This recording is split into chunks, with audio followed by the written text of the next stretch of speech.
Okay, I just want to, before we get going, and we want to spend as little time as possible on rules and things like that and get to our discussion, our debate here. But I just want to stress what was just said about ground rules. I'm going to revise it a little bit. Please don't applaud till we're done with the forum. Don't hoot, holler. Don't call out anybody's mother, anybody's father, family. Just we want to spend the time on a discussion. We want to hear from the candidates. We want to hear from you, the questions. So just to be courteous and respectful to everybody, some people are undecided. Some people are very firmly decided. That's awesome. But hold the applause, hold the hoots and hollers. Do that after the forum, please. Thank you. All right, let's just jump right in here.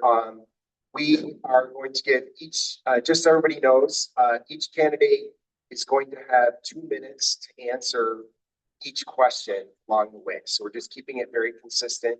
And Pamela in front has volunteered to be a timekeeper.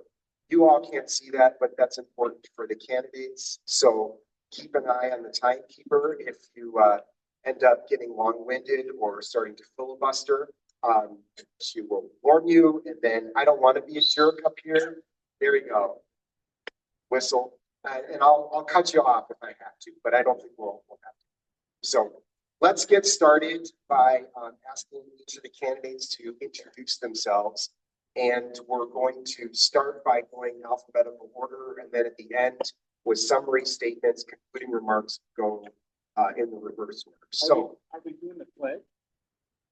No. No pledge? Of course. Again, we're not taking direct questions from the audience anymore, just as a matter of course, so you can keep your questions and comments to yourself to the end. Okay. Let's go back to what I was saying, introductions. Kat, you can go first, please. You have 2 minutes. Oh, there's two, so there should be. Are we supposed to be sitting or standing? Cool. Hi, everyone. I'm Abu Ghazaleh. I'm a researcher and journalist who covers the far right. My work dissecting, analyzing, and communicating far-right narratives and extremism have led to me helping getting Tucker Carlson fired from Fox News. All right. Stop it. That's it. We ask you to refrain from commenting. We ask you not to be an asshole. You violated both of them in the first minute. But I have a few extra seconds. I'll start from my last sentence. I'm Abu Ghazaleh, researcher and journalist who covers the far right. My work helped get Tucker Carlson fired from Fox News, triggered Elon Musk into deposing me, and most recently, because all the people I used to cover are now the losers that run our government, have been federally indicted for the work I have been doing protesting ICE. I decided to run for office because I felt like many of our leaders do not take the threat of the far right seriously. And I know that because I and my colleagues have been warning them about where this moment would lead. And now we are here. I also decided to run, not just because of my track record fighting and winning against fascism, but because I think we can do politics differently. For one, we use our campaign resources to not just reach voters, but materially improve their lives. Our campaign office in Rogers Park on Clark and Lund doubles as a mutual aid hub, and our events often serve dual purposes to help feed and clothe people around the community. We are also lucky to be the only campaign in this region 75% supported by small dollar donations, with the most individual in-district donors of any campaign. It has been a crazy ride, and thank you so much to anyone who's supported. Our top two issues are what I call anti-authoritarianism and basic existence. Anti-authoritarianism is exactly what it sounds like. The house is on fire and we have to put out the fire to redo the house. And basic existence is the radical idea that everyone should be able to afford housing, groceries, and healthcare with money left over to save and spend. Because a single-payer healthcare system, protections against price gouging, and building more housing with federal incentives to work with local businesses actually save us money while having better outcomes. Chicago is where my family started our life in America. It is my home, and I will do everything in my power to continue fighting for it as I have been.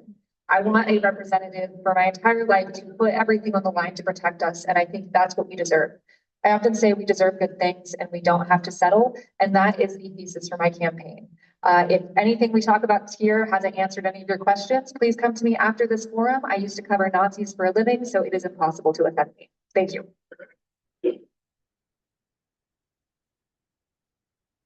No hooting and hollering, all right, please. Thank you. But you can laugh. All right. Hello, everyone. My name is Bushra Amiwala, and it's great to be here this evening. I currently serve on the Board of Education for Skokie School District 73.5. This is the Zoom mic that I have to hold as well. My story is incomplete without my parents' story first. My parents came to the United States from Karachi, Pakistan in the 80s, and in pure immigrant fashion with a $20 bill and lots of dreams. They built their life in Illinois 9, brick by brick. My dad is a small business owner. My mom is a teacher. And growing up, I attended the top and bottom ranked public schools in this congressional district. And it was the differences in those education systems I saw growing up that became a guiding principle for me. It literally changed my life. So now when running for the US House of Representatives, the top 3 priorities I'm hoping to advocate for is 1, Medicare for all, universal health care. It's the logical mode for our country to adopt to, and there's a reason why from the 33 modern countries in the world, all of them haven't except for us. Second is supporting immigration with a clear path to citizenship. Folks who come here on a work visa, who find themselves getting laid off overnight with no notice. Folks that come here on a student visa, who don't find employment within a year of graduation. And then third, my story does start and stop at education. It's increasing federal funding for public education so your zip code doesn't determine the quality of life and access to education your family receives. I'm the only candidate in this race with experience in the public, private, and nonprofit sector. So that means I know how to do 3 things: how to manage budget, problems, and people. I'm looking forward to getting to know all of you with just facial expressions, again, no clapping or anything.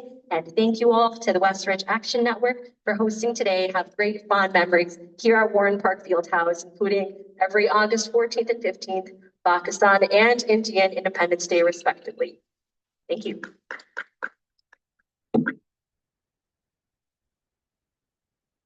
Good evening, Westridge. Tried no responses, but I can tell you, you're excited. My name is Phil Ann, and I am not a politician. I do have a lifetime of service. I was an FBI agent for 21 years. During those 21 years, I led hostage negotiation teams. I fought terrorism, public corruption. But my start did not begin in the FBI. My service began in 1988. You may recall, I'm glad to see so many folks from Moms Demand Action. Thank you for being here. That the first school shooting in America took place in Winnetka, Illinois. A deranged woman went into a classroom, opened fire on second graders. In the course of her escape, she crashed her car near a nearby home, and she held a family hostage. That was my family. I was shot in an attempt to disarm this woman, Lori Gann, and nearly killed. I struggled for my life in the hospital for weeks. And just before I left the hospital, the doctor who saved my life sat on my bedside, asked me what I was going to do about this. And I have never stopped working to keep families, children, and communities safe. That journey took me to the FBI. It took me to law school here in DePaul. It took me to Kansas. It took me to New York City. And it took me back here home. My parents grew up in this district. They met on the Foster Avenue bus. I came back here to raise my family.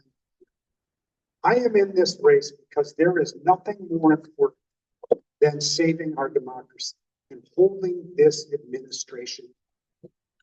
I look forward to your support in doing this.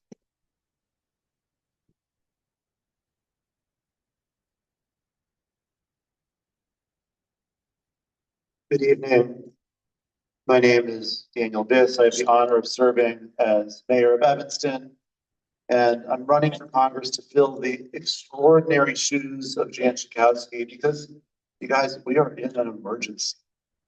We are in an emergency, the likes of which would have been hard to believe even had it been described to us 6 months ago. Fundamental attacks, our neighbors being kidnapped, people being shot by federal agents in broad daylight, the core of our alleged values being dismantled before our very eyes.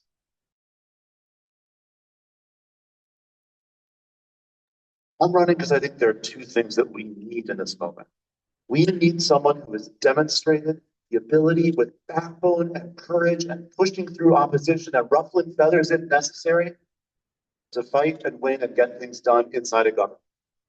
And we need to acknowledge that you don't overturn an authoritarian menace just inside of government buildings. You need a movement of people in the streets rising up and demanding in one voice a fundamental change. And therefore, we also need someone who comes out of movement organizing and is prepared to put their body on the line in the streets. I am the only person in this race who's fought and won change inside of government and is fighting out in the streets with you. And that is what is at stake in this moment. Perhaps that's why Jan Schakowsky gave me the extraordinary honor of endorsing our campaign.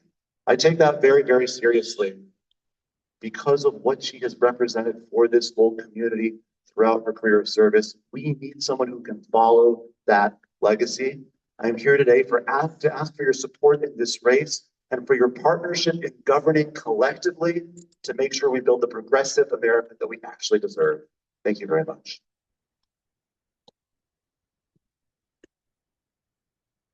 Please hold off the comments there. No, we said throughout the forum.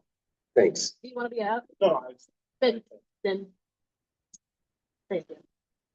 Well, good evening, everyone. I'm State Senator Laura Fine. Thank you so much for being here tonight. I probably served as a state senator in the 9th district for the past 7 years, and I was in the Illinois House for 6 years before that. We are in a pivotal moment in our nation's history. Our families are under assault by this administration. Our families who are currently living on the economic edge.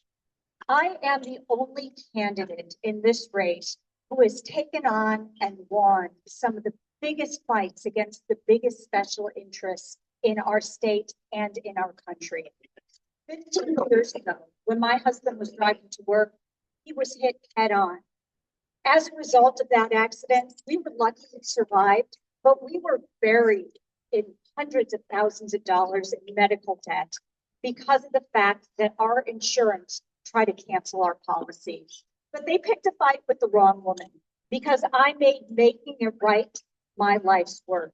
And in the Illinois legislature, I've been named the most effective senator in our state, only second to our Senate president. This is a time of action. We need people who do the work, not just talk about doing the work, but actually get it done. I've been named Legislator of the Year by dozens of groups, including disability groups, mental health groups, environmental groups. I've also been, as I mentioned, named one of the most effective senators in our state. I've passed 190 laws that most likely have improved your lives. With that, I have 100 endorsements from colleagues that I currently work with or used to work with because they know the quality of my work. They know that I am out here working to make your life better. And that is exactly what I want to do when you send me to Washington. It's time to stop. So thank you so much.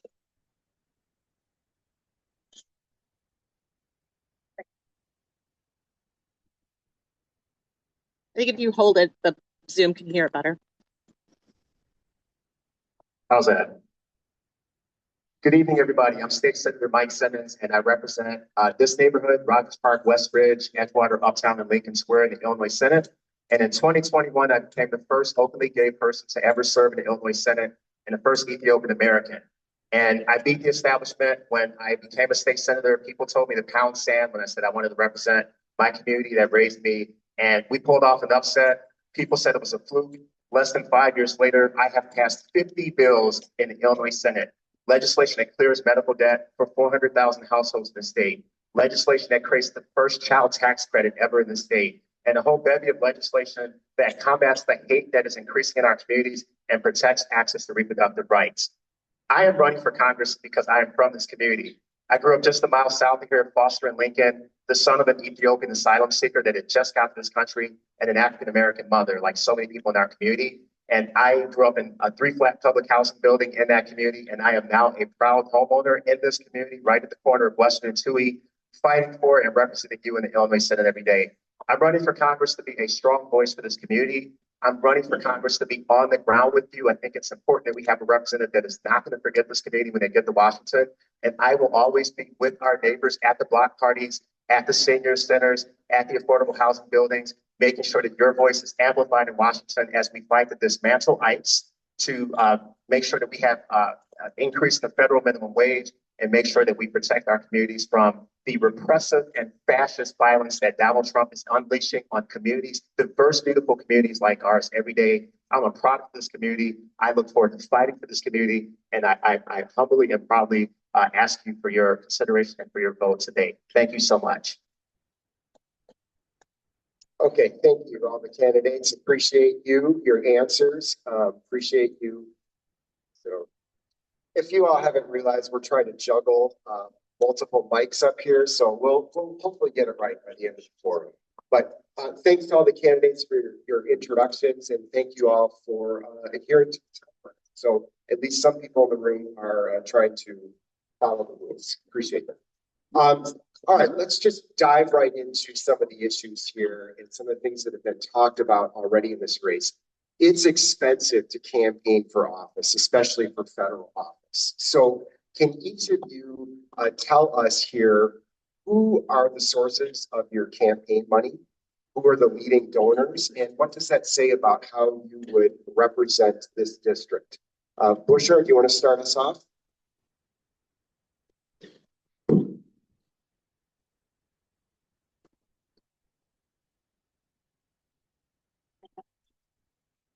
The funders and sources of money for my campaign can be answered in one word: the people.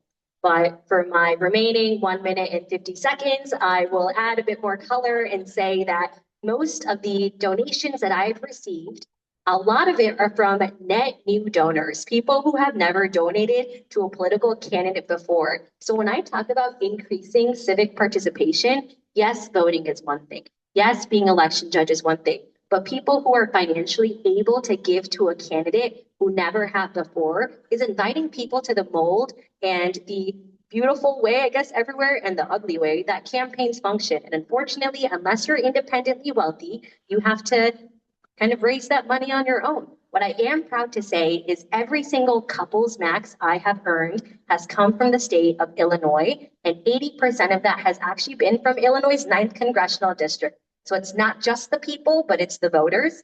And that means I am declining any corporate PAC, special interest PAC, bully PAC, and third, fourth adjective PAC related to any other group whose interest is beyond the voters and the people of Illinois' 9th Congressional District. And I'll sound repetitive if I say it again. It's a great summary where my campaign funds come from.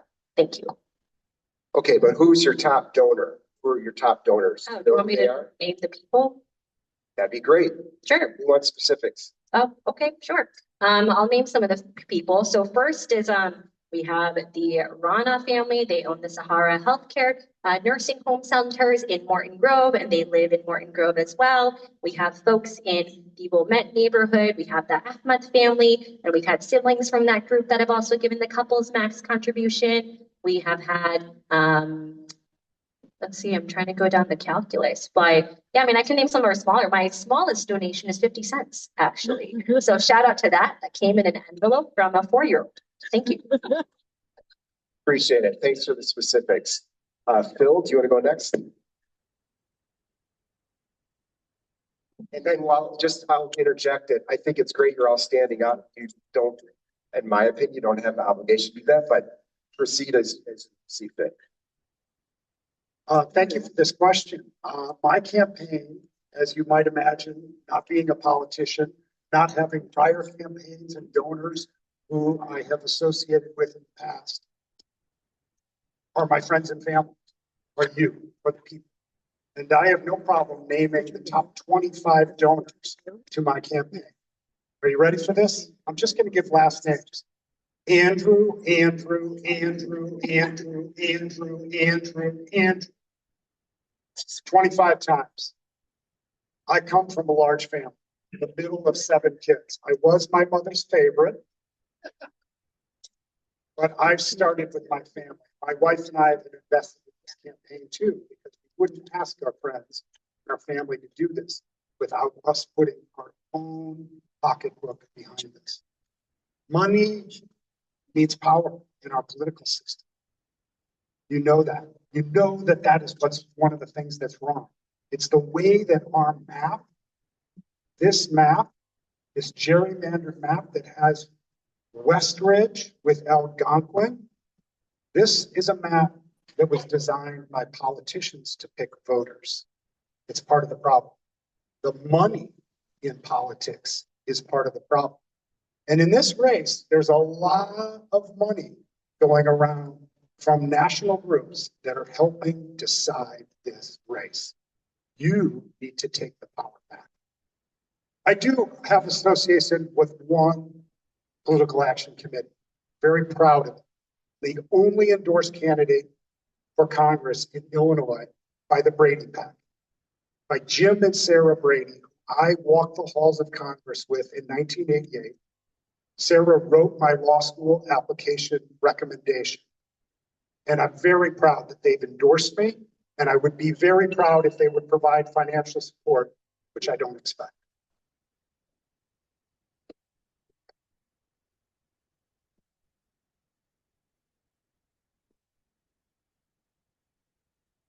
Look, I'm not my mother's favorite child, but she does love me also. I am proud to be supported by individuals across this district who I've worked with, who support my agenda, who've seen me in the fight and believe in me. I don't have my donor list memorized. It's all public information. I'm thinking about some of the people who've given the legal maximum in Evanston are, like, for example, Chuck Lewis, who's been working hard to advocate for reparations on the local level, and I think is impressed by my work on that issue, or Joan Rothenberg, who's a passionate environmental advocate and is excited about my work on that issue. I don't accept corporate PAC money. I proudly accept labor PAC money, and I'm proud to have the support of a number of labor unions, some of which have financially supported my campaign as well, including being endorsed by the AFL-CIO of Illinois and the Chicago Federation of Labor. But I do think there's 2 things here that are really important. Number one, it's really important that we have candidates who are accountable to our community. I am the only one among the top tier of candidates, most of whose money comes from Illinois. The only one. That strikes me as important. But additionally, we can talk about how much the system stinks all we want. We need to fix it. In Evanston, I fought to create and successfully created public financing for mayoral elections. It's the only public financing for any elections in Illinois. I created it. It benefits anybody who would run against me, but it's really important. And we have to actually do more than talk about how money is polluting politics. We have to fight and win to reform our system. I've done that. And when you send me to Congress, I'm going to do it again.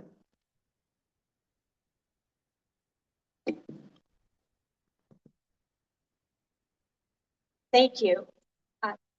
If you were to look at who my top donors are, many of my donors come from Glenview, come from Evanston, come from Skokie. These are the top donors that are within my district. And you can go on because it's all reported publicly. You can go online to see who has donated to your campaign. Anytime somebody donates to my campaign, it makes me feel very proud because they are donating to my record. And that's a record of someone who stood up to some of the biggest bullies in Springfield and gotten the job done. I have the record of taking health insurance, for example. When I first came into office, we had a system that was stacked against the consumer. Because of my legislation over the past 13 years, we have one of the most consumer-friendly states when it comes to healthcare in the country. That's what people are donating to when they donate to my campaign. I'm a true environmentalist. I chair the Green Caucus, and I'm chair of an organization called the Great Lakes Legislative Caucus that works to make sure that our lake is clean for drinking water, for recreation, and for economics. I'm proud of everybody from those organizations and the environmentalists who donate to my campaign, because my record shows that I work for the people and I work for the people in my district. And with this donation, they are getting a record of 13 years that they can count on.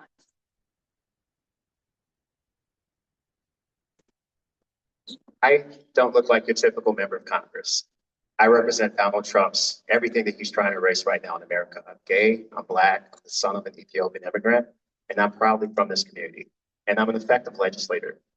And so I'm really proud to say that my first donor was my grandmother, who raised me in public housing just south of here in Foster and Lincoln. And, you know, even now, as I look through the list, I don't have a lot of max donors. That's just the reality, because I don't represent the establishment. I don't take money from corporations. I don't roll out my carpet for lobbyists. I represent the people. And I'm proud that most of my donors come from the 9th District. They're small dollar donors. They're people from places like Westridge who saw me at the forum, decided to give us $20. Someone from Uptown who maybe saw my social media and gave us $9. Someone from Evanston who decided, I like this guy, I'm going to give him a shot. They put up my yard sign, they wrote a bigger check. I'm proud that one of my biggest donors is Gretchen Sisson, who is an abortion author, who's written books about reproductive rights, who called me and was proud of the work that I've done in the Illinois Senate to hold the line and protect reproductive rights, where I've actually whipped votes of other complacent Democrats that didn't want to vote to repeal arcane abortion laws, where I stood up to my own colleagues in the Democratic caucus to introduce legislation to make this a sanctuary state for transgender families that are fleeing surrounding states. I was the person that fought back against complacent Democrats in the Illinois Senate and actually passed legislation making this now a proud sanctuary for trans families, and a blue dot on an island where abortion rights have been taken away in surrounding states. That's some of the people that have supported me so far. I think that it's really important to say that I'm proud to be sitting up here as a strong, viable candidate who has a strong message that resonates with people all across the 9th District, and money is not going to buy the seat. I look forward to taking my message to voters and winning their trust and doing a damn good job for them in Congress. Thank you.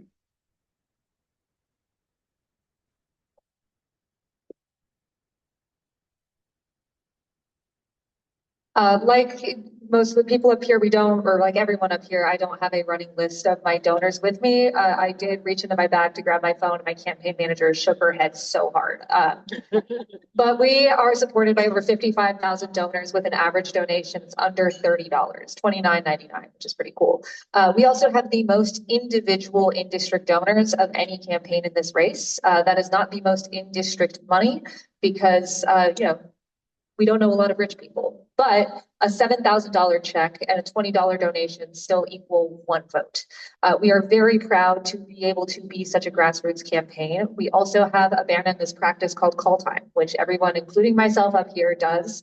Elected officials and candidates can spend as much as 8 hours a day doing it. You call rich people and you ask for money. No one likes it. We can all tell you that. No one likes doing it. No one likes getting the calls. So in our campaign, we have now started doing live streaming instead. 6 hours a week, we live stream. We get $1 donations here, $5 donations there, playing video games and answering questions honestly and transparently. I encourage you to tune in. It's a lot of fun. And it also means that we've freed up a ton of time to be able to connect with voters rather than sitting in a room and calling rich folks. Additionally, I have learned as a working class candidate that, oh my God, it is so hard to run for office if you're not already rich. Like unbelievably hard. I have a cat. I don't even have kids. I don't know how people do it, especially if you're a single parent. We need public financing of elections. We need the ability to use campaign funds to help people be able to support themselves. I could go on a whole rant about campaign finance for literally hours. Check out my live streams if you're interested in that. But overall, I think what we need is to have a cleaner campaign system that doesn't mean that people who are trading stocks while they're in Congress get to use that money so that way they can trample over other grassroots community-based candidates. Also, twitch.tv/CatAbugazale, tune in. All right, thanks everybody. As probably most of you know in the audience, just following up on this theme, You can pretty much give any amount of money you want to any candidate, if not directly, then through PACs, super PACs, or whatever. But the upside is that there are transparency rules in place. And as several of the candidates mentioned, if you want to follow up on what they said in more detail, fec.gov, you can look up any of the candidates and look up their itemized contribution list. I encourage you to do that. On the way over here, among the news reports I heard was one just mentioning again that President Trump is contemplating, or at least he's threatening, to invoke the Insurrection Act and send the military to Minneapolis. We had a similar immigration quote unquote crackdown here in the fall. I don't have to tell most of you about that. But what I want to ask the candidates is, I'm assuming most of you are against these moves by the president's administration. But what I want to know is, what specifically would you do about it as a freshman member of Congress? There is a presumption of hope, probably among this group, that the midterms will turn out better for Democrats than the last election did, but there's no guarantee of that. So what exactly would you do as a rookie member of this large, complicated, often dysfunctional body? What would you do about it to address the use of federal forces to send people in and do these immigration roundups that we're seeing? And let's start this time with Laura.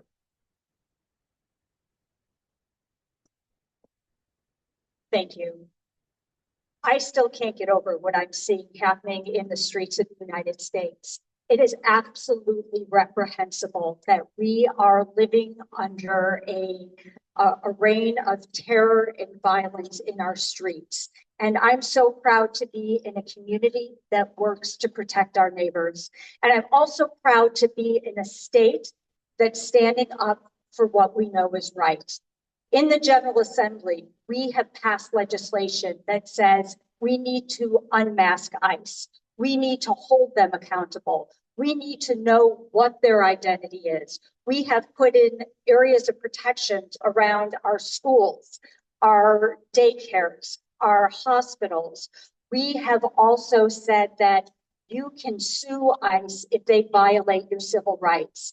Just this past week, I filed another piece of legislation.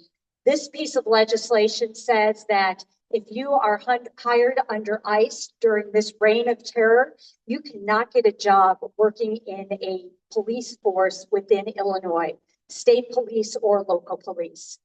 These people who are creating terror on our streets are untrained and they are unhinged. We need to make sure that we stand up for our people and we make sure our voices are heard.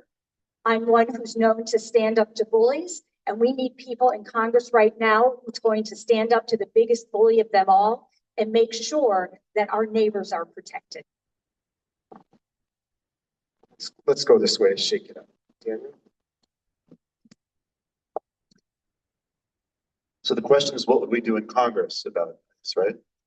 What would you do as a member of Congress, a low-ranking member of Congress? What specifically? Great. First of all, we ought to abolish ICE. There is no reason to have this military-style enforcement entity. It ought to be gone. That's my position. That's what I'm going to fight for in Congress. Now, that may not be something that we can achieve on the afternoon of my first day in Congress, January 3rd, 2027. There's a lot of other things to be fought for. First of all, the insane bill the Republicans passed last summer jacked up the budget of ICE enormously. We need to roll that back. The Democrats have some leverage. We hope, Mick, that your situation comes to pass and we have Democratic majorities in Congress next January. If so, we better use that leverage to make sure that no budget that allows for this level of funding of ICE goes forward. Even if Democrats don't take back the House, God forbid, we saw in the last few months the Democrats still have some leverage because of the filibuster. Again, we ought to use it to roll back ICE funding. By the way, the congressional oversight function is critical here. We ought to be impeaching these people. In a halfway normal situation, when an ICE agent murders someone in cold blood in broad daylight on the street, there would be an internal investigation inside of DHS to handle accountability. Obviously, they can't be trusted to do that. That's why Congress has to investigate and impeach, and those impeachments have to go up the chain of command. Finally, as an absolute table stakes initial conversation here, it is completely antithetical to the core principles of democracy for people to be able to use the violent power of the state anonymously. You cannot have a democracy if anonymous agents of the state can use state power to kidnap. They've got to be unmasked now.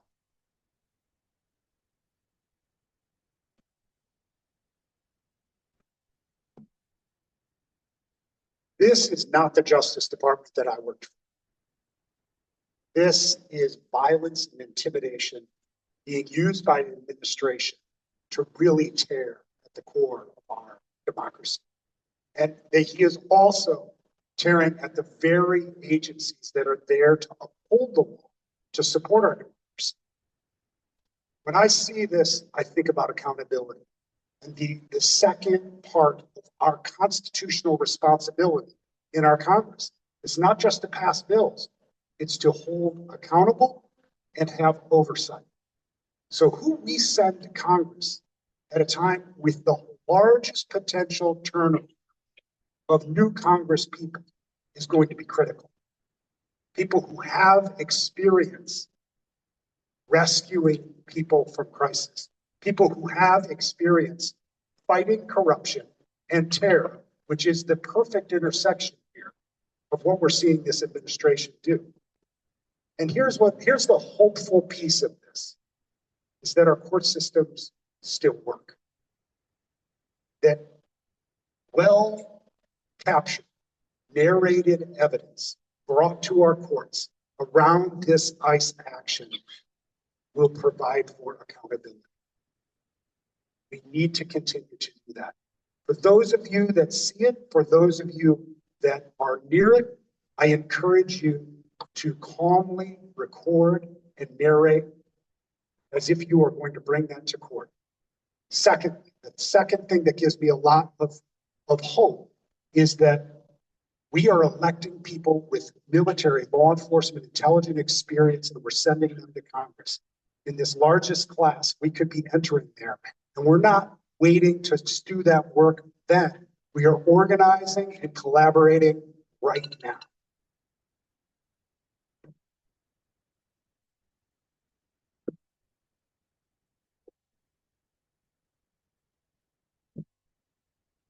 First, we have to abolish ICE as an institution.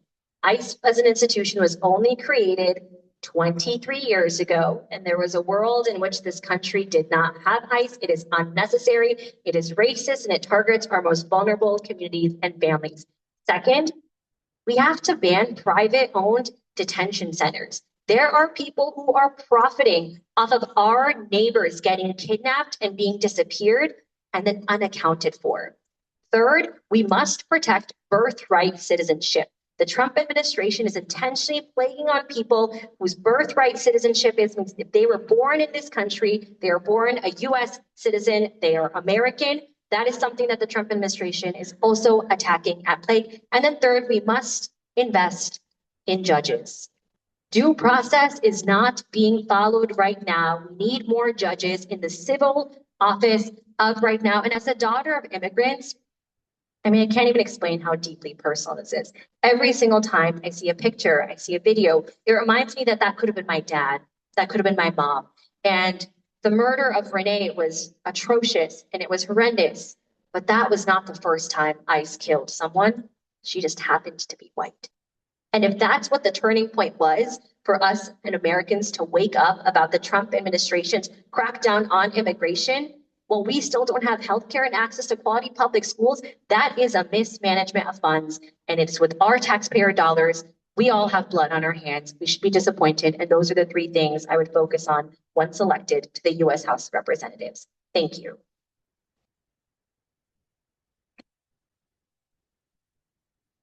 I think we have a lack of imagination right now in the Democratic Party and in Congress as a whole. Look, there are legislative things that I want to push. Abolishing ICE is at the top of my priority list. In fact, one of the few things I think we can work on Republicans with is limiting Customs and Border Protection's jurisdiction from the 100 miles of any international border, that includes Lake Michigan, by the way, to say 5 or 10 miles, as those representatives' constituents are devastated by ICE, even in red states. But we aren't going to get a bunch of progressive legislation through under this president, with the courts the sham that they are, with the president threatening to suspend midterm elections. We need to be more creative. And I personally believe that anyone with power, platform, or privilege, and that especially includes members of Congress, some of the most powerful people in the world, they need to be willing to put everything on the line. And we have seen that here in Chicago. I've been protesting at the Broadview ICE facility where our neighbors are taken. I might have seen some of y'all there too. The first time I went, there was not a single elected official there, as people got beaten as they got taken into that facility. Over the next few weeks, actually, 2 of my fellow candidates joined us, and still thank you for that. We got tear gas together. It's a bonding experience. But this should not be the exception. We're lucky that in this race, people want to abolish ICE, but we need representatives at all levels of government being willing to put everything on the line, being willing to call a point of order every 30 seconds if it stalls the Republican agenda. I don't care if it's rude. We are beyond manners here. We need impeachments. We need trials. We need to sign onto the Rome Statute so Kristi Noem can be tried at The Hague. And I am not exaggerating here. I'm sure many of you have had personal encounters with ICE. I know I have. I know my hands are feeling a little shaky. It's scary, but we need actual action. And you know what? Put everything on the line, because I'm under federal indictment, guys. This is exhausting, but we're going to get through it. I probably saw some of you during Operation Midway Blitz when ICE invaded our neighborhood, flew over West Ridge in helicopters during October. I was patrolling in front of a Mexican-owned supermarket at Western and Chase as ICE thugs broke the windows of one of our neighbors at Western and Tui, dragged him out of the car, and left his car sitting there with the windows broken. I think about my dad and how he came here from Ethiopia under similar circumstances, where his brother, my uncle Wobishet, was disappeared by the government, and we never heard from him again. And I saw that happening right here in West Rogers Park. This is a national emergency. And I would submit to you that of everybody in this race, I have the most genuine degree of sincerity about the fight that it's going to take to dislodge ICE from our federal government. It absolutely means abolish ICE at a minimum. But it means fighting tooth and nail with committee chairmen who've been in power for 30 years, as I have done in the Illinois Senate, to defund this agency, to take the $170 billion out of ICE that was put there by the big stupid bill and put it back into Medicaid, and put it back into Pell Grants, and put it back into housing where we need it to be. And it means coming to Donald Trump. It means raising articles of impeachment against him, Kristi Noem, Peter Hegseth, and Marco Rubio, and throwing them in prison where they belong.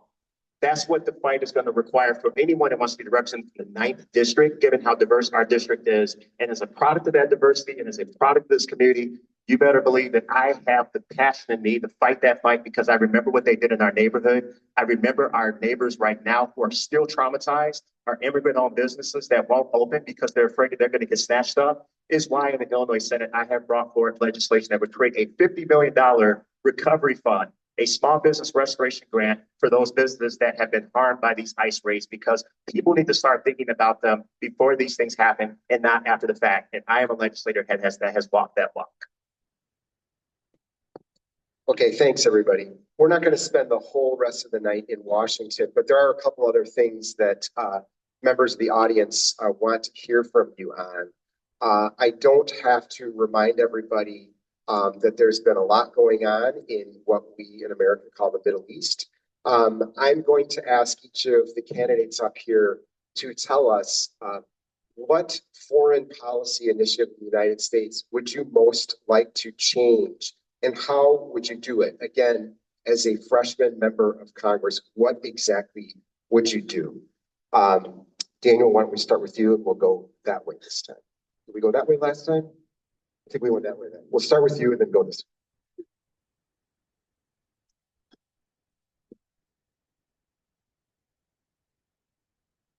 what foreign policy would I most like to change? How long do we have? Donald Trump is in charge of our foreign policy right now. We should stop assassinating people in boats. We should stop illegal invasions. There's a lot of things that should change. We should stop bizarre and I think strangely serious threats about Greenland that threaten to destabilize the entire Western order. But I think it's important to talk specifically about what you described as what people around here call the Middle East. I am quaint and old-fashioned enough to still believe in a two-state solution. I understand that Bibi Netanyahu doesn't. I understand that Donald Trump doesn't. I understand that Hamas is moving us in the wrong direction quickly. I also believe fundamentally in the legitimacy and authenticity of both the Jewish and Palestinian people's claim to that land, the legitimacy of their belonging there, and their fundamental rights as human beings to safety, to human rights, to self-determination, to autonomy, and to peace. US foreign policy is not helping. It's not helping. That's why I support the Block the Bombs resolution, because it's no longer going to make sense for us to pretend that saying to Bibi Netanyahu, we wish you would act differently, but not doing anything about it is going to work. So I think we need to actually use the American budget, American soft power, and American diplomacy to bring about real peace and real legitimacy for both peoples to have the dream of two states living side by side finally realized after all these years.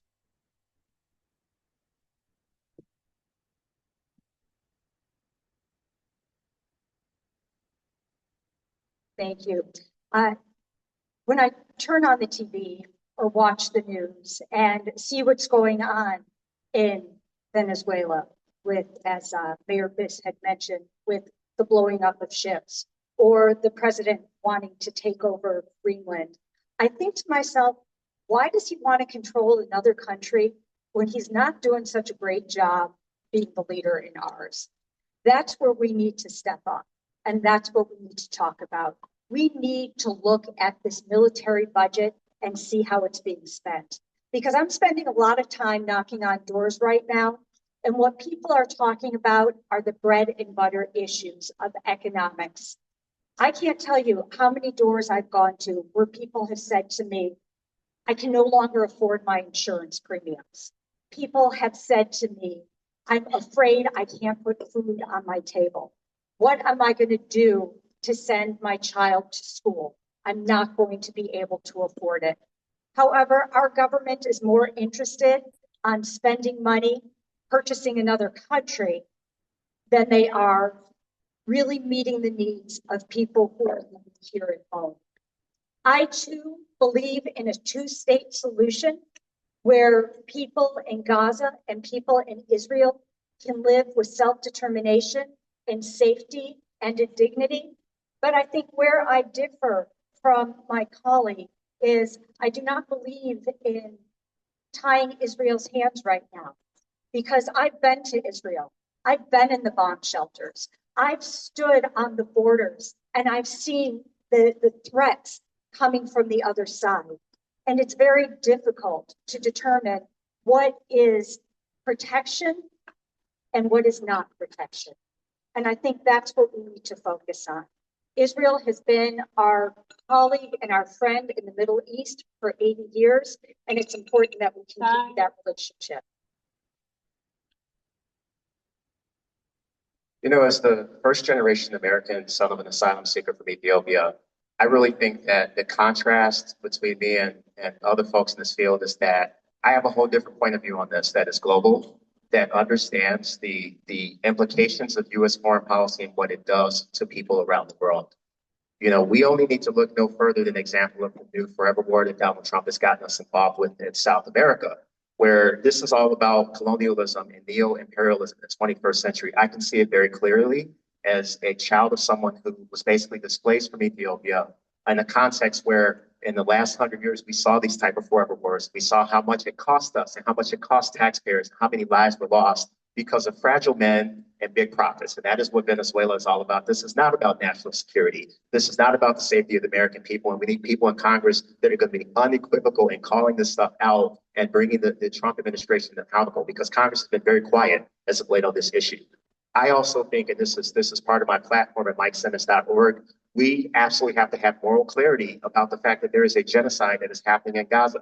I cannot sleep at night thinking about tens of thousands of families that have been separated from each other, children who are starving, people who have been bombed to death. And that is why I would strongly support Congresswoman Delia Ramirez's Block the Bombs Act so that we can deal with this crisis. And we see that there are crises like these that are happening in places like Sudan, where there's an ongoing genocide, and we don't hear anyone in Congress talking about this. That is a disgrace. We don't hear anyone talking about the refugee crisis that is happening right next door in Ethiopia and Eritrea. I would be a strong and moral voice on these issues. Also in Ukraine, where our Ukrainian siblings have been targeted by Russia, where a number of Ukrainians are now our neighbors who understand what it looks like when tyrants are controlled and lead to displacement in those communities, the same way it did for my family. And so the 9th District is full of immigrants. I look forward to being a proud champion for moral clarity in U.S. foreign policy so that we do the right thing around the world and make up for the injustice of the past.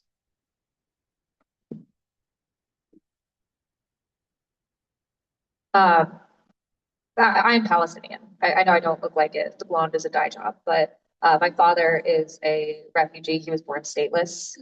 My family started their life in Chicago, which actually has the largest Palestinian population in America. But what I'm about to say is not because I'm Palestinian. I have this really radical view that I think we should follow our own laws. And I'm tired of pretending like this issue is complicated, that this is thousands of years of complications, because it's not, guys. And not just for Palestine and Israel. Every civilian deserves safety. No child deserves to starve.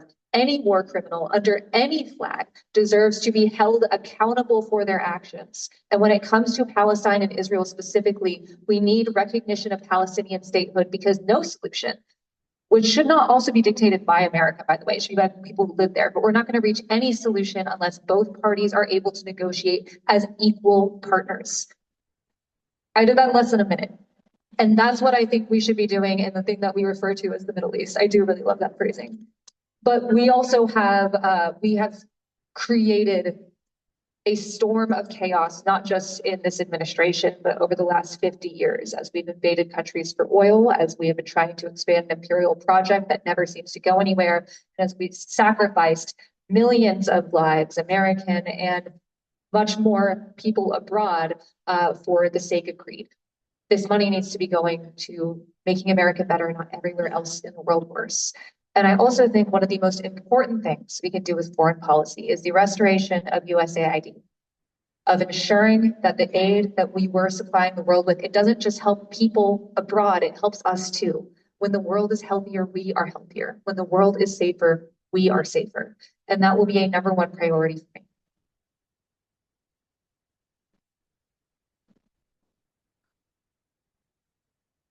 Damn it. No, I'm kidding. So first and foremost, Leahy law is in place. That means the United States federal government won't give a dime of our taxpayers to any entity, state, or country that is in violation of humanitarian law. Israel is in violation of humanitarian law, and our taxpayer dollars are funding what is happening. Just yesterday, $3.9 billion of further aid was approved from your taxpayer dollars. Meanwhile, the amount of things that $3.9 billion could have solved for in our own backyards, that is the contrast. If that is what it takes to show the discrepancy, then great. One foreign policy just within the past 3 or 4 months was the United States' unlawful and unconstitutional bombing of Iran. The way that we just kind of forgot about that with the news and media cycles, that warrants impeachment. That in itself warrants impeachment. The United States federal government is an expert at one thing, and it's destabilizing other countries. And we're seeing right now that whether it's the unlawful invasion of Venezuela, whether it's the unlawful invasion of Iran, and this goes both ways. In the same breath, when advocating for the genocide that's happening in Sudan, in Congo, We should also not trade with the United Arab Emirates. I'll say it. They are equally as harmful in disrupting and the murder and the unlawful killing of Black and brown bodies. It does not just start and stop at Israel and Palestine, but it is that playbook that we see around the country. And I'm tired of people being killed being political. Like, to me, it's like, that's bad. And we're paying for it. So Leahy law uploading, which means in that example, Russia is the aggressor and the perpetrator. So we still should and continue to offer aid to Ukraine in that example. Thank you.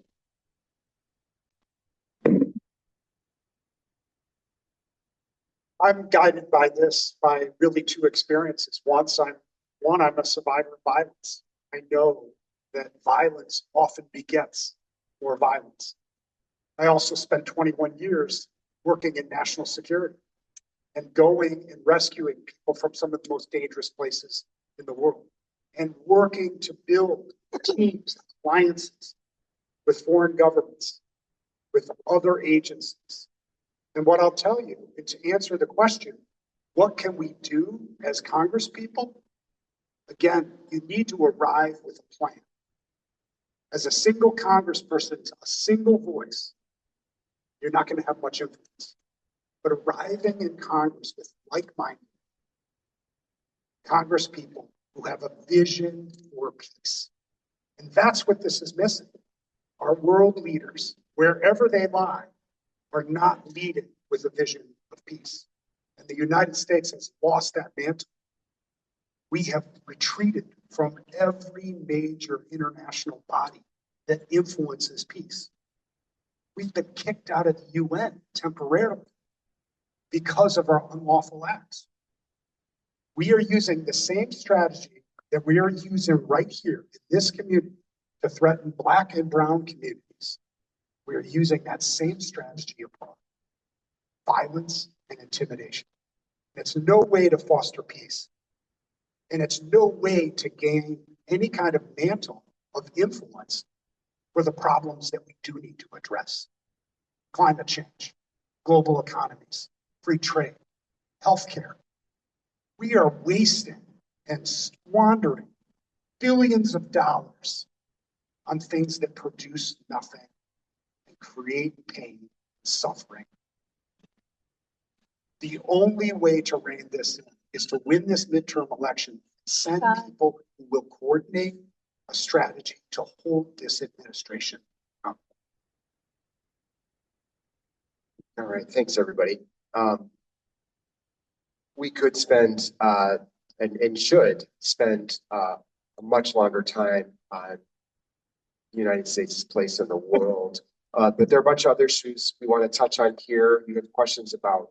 One of the many reasons I would argue that Donald Trump was reelected was that he promised to bring more affordability to more people. Raise your hand if you're against affordability up here. All right, I didn't think so. So what exactly can you do about it? And again, given all of you a pass, you've had a lot of great answers, thoughtful answers, but I think everybody wants to hear what you can do as a member of Congress about all these issues, but let's talk about the affordability issue specifically, not what you are in favor of, but what do you think you can actually do to impact what is a very complicated set of issues that leads to pricing and leads to all of our grocery bills going up, our housing costs going up. We'll get to healthcare in a minute, but what exactly can you do as a member of Congress to impact affordability? Phil, do you want to start us out? You just finished, but go for it. Sure. Well, let me finish where I am. Is that there is a sequence to this. You do not get to affordability unless you get to accountability and oversight. Serving criminal subpoenas on the head of the Fed, an independent body designed to exactly this, to analyze our economy and provide independent insight and controls over our economy. This is unprecedented. Every president would love to squeeze and get whatever they could to juice the economy for an election cycle. So it is critically important that we first seize control of our democracy. Second, what can we do? We can start with a national strategy toward looking at how we affect affordability. What's happening with our housing market? How is it related to us chasing Black and brown communities with ICE in our community? Job sites for building are being undermined right now. Banks are having trouble paying those loans because the workers aren't showing up because they're afraid to, whether they're citizens or not. All of these things are interrelated, and it is incredibly complex, but we have to get the money out of politics. We have to send people who are serious about focusing on these issues and willing to work with others to get the work done and not spend a lifetime doing it. You cannot send people to Congress year after year, election after election, and let them run on issues like the economy without solving the problems. So for me, this is fundamental. This is about how we do democracy, and the rest follows through. These will remain complicated, as you said, even in the question. What are some of the things that we can't do? Well, we have to first fix the way we do them. Don't sit down quite yet. So what specifically would you start with? Just very quickly, what specifically would you start with? You have to make healthcare available and affordable for everyone. You have to make childcare available to everyone. You have to recognize that we need hundreds of thousands of more migrants in the United States to have a growing economy, and you need a system to do that. You see how these are all interrelated? It's not just one thing. Can we throw the price on this? Can we lift the tariffs? That was several things. I started with one. Okay, thank you. I appreciate the overtime. I'm going to force everyone into overtime if we need to. So, sure, specifically, what would you do on affordability? Don't force me into overtime, please. So first, thank you, Phil, for closing with it. It's repealing Trump's unlawful tariffs. The cost of tariffs come back on everyday American people. When the cost of goods go up, because a lot of our things, even if they're made in America, those resources come from other countries. The increase of those prices is coming onto the backs of everyday Americans. First, repeal those tariffs. Second, it's banning price gouging. I know price gouging sounds like a buzzword, but let me paint a picture for you. Instacart, which a lot of people use to get their groceries, in a 2-mile radius, 5 different people were charged 5 different prices for the price of a dozen eggs. That should be illegal. That is unlawful, and that is a great example of how corporations are profiting off of us. So while billionaires continue to line their pockets and members of the House continue to invest in stocks and also line their pockets, it's the everyday Americans that get left behind. It's bought versus unbought right now. And that's why having a member of the House that is unbought is so necessary. So it's banning congressional stock trading as well. It's diversifying and increasing. So right now, only 5% of US government contracts go to women. Let's increase that to 15%, right? It's demanding the US government to invest in different types of businesses so the same 10, 12 rich families in this country don't continue to just get rich. And everything that we talked about today and will continue to talk about is an affordability issue, which is why it's all interrelated in that way. Those would be some of the 3 concrete things that I would do. Do you need me to go over time? You said you'd start with tariffs, right? Yeah. Okay, sounds good. Okay, Let's thank you. pass them. Thank you. I'm also a no on tariffs. But I also think one of the things we have to recognize is we all would love universal healthcare and universal free day. I'm happy to spend the last minute of this answer talking about that, but there are some concrete things that we can do right now and some things that, maybe things will really change. Maybe everyone will change their mind on the right, but we have to be prepared. So first off, I want to expand constituent services. In our campaign, we use our resources to not just reach folks, but actually materially improve their lives. We work with a vast network of direct action and mutual aid groups. We help people find shelter. We clothe them. If you need, some spare Narcan, come into our office. You can pick it up, no questions asked. We need to make constituent services even more expansive. There is money set aside for constituent services in every office, no matter who the president is. And so we can use that for a public service campaign campaign so people know that they exist in the first place, know who to call if they can't get their social security check or if their cousin is picked up by ICE. And then also institute a chat feature to make it more accessible, because who nowadays likes to stay on voicemail for 2 weeks? Additionally, we need to be playing hardball on budgets and on votes. I feel like a lot of Democratic leadership is allergic to the idea of leverage. Just yesterday, only 57 Democrats voted no on a bill that would cut funding from the UN, the IRS, and add funding for more military operations and for more war crimes overseas. And I would have also voted no on that. As far as what I would like to see, we need a Marshall Plan for the government. We need abundance not associated with Ezra Klein, just abundance. We are the richest country in the world. There is no reason anyone should have medical debt. There is no reason someone should have to quit their job because it's cheaper to do that than to have two parents working because you have to take care of a kid. We need to be investing in every part of our country. All of these issues are inextricable from each other: climate, education, housing, groceries, healthcare, protections against price gouging, universal healthcare, and building more housing with federal incentives to work with local companies, like I said, saves us money. Okay, that's a lot. So where would you start? Again, where would you start? Tariffs and constituent services. Okay, thank you. You're up.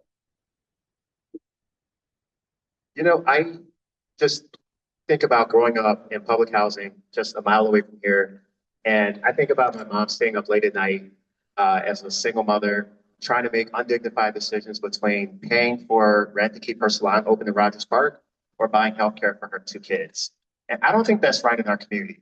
I don't think that it's right in our neighborhoods of Rogers Park, West Rogers Park, Westridge. There are so many people that struggle like this who shouldn't have to make these kind of decisions. I think about growing up. There are some folks that are running in this race that talk about SNAP. I know what it's like to live on a food stamp because there were times when that was the only way that my family was going to eat as a child. And so I have a deep sense of urgency on these issues around economic insecurity and why in Congress I would bring forth legislation to raise the minimum wage. We haven't done this in 20 years. It's ridiculous. No one can live on $7.25 an hour. We need to raise the minimum wage to $25 an hour. It is in my campaign platform at MikeSimmons.org. I will fight for that. I would also introduce legislation that would create universal health, universal childcare in our country. I have a proposal in my platform that talks about this under the economic security section. We've got to do better by our parents out here. I think about my mom struggling to take care of her kids, struggling to keep the lights on. And in America, we can do a lot better than this. And what we need is people in Congress who have the backbone and have the lived experiences to understand what it is like to grow up this way. And will do everything that they can to make sure that the next generation doesn't have to experience that. I would also bring forward legislation to break up the private equity firms that continue to buy single family homes in the 9th District as far away as Algonquin and Crystal Lake and right on down in Evanston, Skokie. Private equity firms are marking their territory right now, and we got to fight back. I want our communities to remain diverse and affordable, and it's going to take a real fight with big corporations to make that happen. My life story is anchored in fighting these big corporations that took advantage of my mother and my family, and that is a large part of why I'm running for Congress, is to fight for those folks.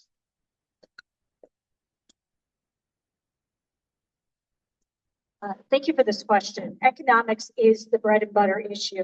And many of my colleagues up here mentioned things. I had a conversation with a man yesterday who owns a small business, and he's afraid he has to shut his doors because his prices have gone up so much because of the tariffs, and his premiums for insurance have gone up so much that it's unaffordable for him right now. One of the issues that we really need to focus on is affordable housing. There was an article that came out not too long ago that said the first time a young person now may be able to afford their first home is at the age of 40. And that is completely unacceptable. We need to be creative. Right here in Illinois, I passed legislation to create the Cook County Trust Fund. What this fund does is it allows us to invest in properties that are available for lower income before the venture capitalists can purchase those properties and hike up the rent or sell those properties for a price that is unaffordable to most people. We also need to look at healthcare. And yes, I truly believe in Medicare for all, But I've also done some creative things here in Illinois by passing rate review. So our Department of Insurance can reject rates that are too high. I also passed legislation that says nobody's healthcare dollars and premiums can go towards a CEO's bonus because this is getting out of hand. Another thing, increasing the minimum wage. If you are working full time, there is no reason you should not be able to support your family. And we also have to look at tax credits, the earned income tax credit and the child tax credit. Those need to be increased so our low income friends and neighbors have more money in their pockets so they can put more food on their tables. Okay, so you would start with affordable housing. Okay, and Mike, I'm sorry, you missed, you would start with increasing the minimum wage, or where would you start? Just summarizing what you said. In terms of the minimum wage. No, in terms of addressing affordability from day one. In the first 10 days of Congress, I would bring forward 7 bills that would address a rent freeze for our housing, that would create universal childcare, that would raise the minimum wage, that would also bring grants to our small businesses, that would crack down, do a billionaire tax on big corporations and billionaires that don't pay for their capital gains offshore. They continue to use those as tax havens. We could take that money and put it back into housing and healthcare. Okay, there one. I was asking for one. Okay, got it. All right, fair enough. Daniel. Remember when you praised us for following the rules up here? Bunch of politicians. You can't trust us with anything. Okay, I'm gonna also break the rules and give a two-part answer. Part one, I want to talk about affordable housing because every affordability related issue, you're going to run into the same problem, which is powerful interest and the need to be willing to ruffle feathers to make something happen. I put my political career on the line as mayor of Evanston fighting for affordable housing so that it would become legal to build housing for public school teachers to afford, or for the nurses and firefighters who work in our community to be able to afford, to change the zoning law so that would become a possibility. People told me, the fight's not worth it. You're going to piss off too many people. It's too hard. But I stayed in it, and we're going to get it done. I say that, first of all, because that willingness to be in the fight is critical, but also because that specific approach can be taken to Washington. If you were to say in Washington, hey, transportation dollars are going to be allocated to the communities that have land use policies that mean they'll be used most efficiently, all of a sudden, cities and states across the country are going to change their policies. We're going to have more affordable housing near transit. It's doable and it's critical. But second of all, I want to back up a little bit on this affordable issue, Mick, if I could, and say we've watched for 50 years of big corporations have gotten bigger and more consolidated, use their monopoly power to come after us, and labor unions have shrunk and the balance of power has moved. And that's why we have billionaires in control. That's why we have this affordability crisis. I'm proud to be endorsed not only by the AFL-CIO of Illinois, Jan Schakowsky, but by Senator Elizabeth Warren as well, because I've been in this fight and we need to go to Washington, enforce our antitrust laws, tax the very wealthy, and rebuild a strengthened labor movement for a 21st century economy to shift power back in the hands of working people. Okay, so you broke it with a two-part, but where would you start? Just to recap very quickly, where would you start? I will return back to following the rules and say, by definition, what I said first is where I start. All right.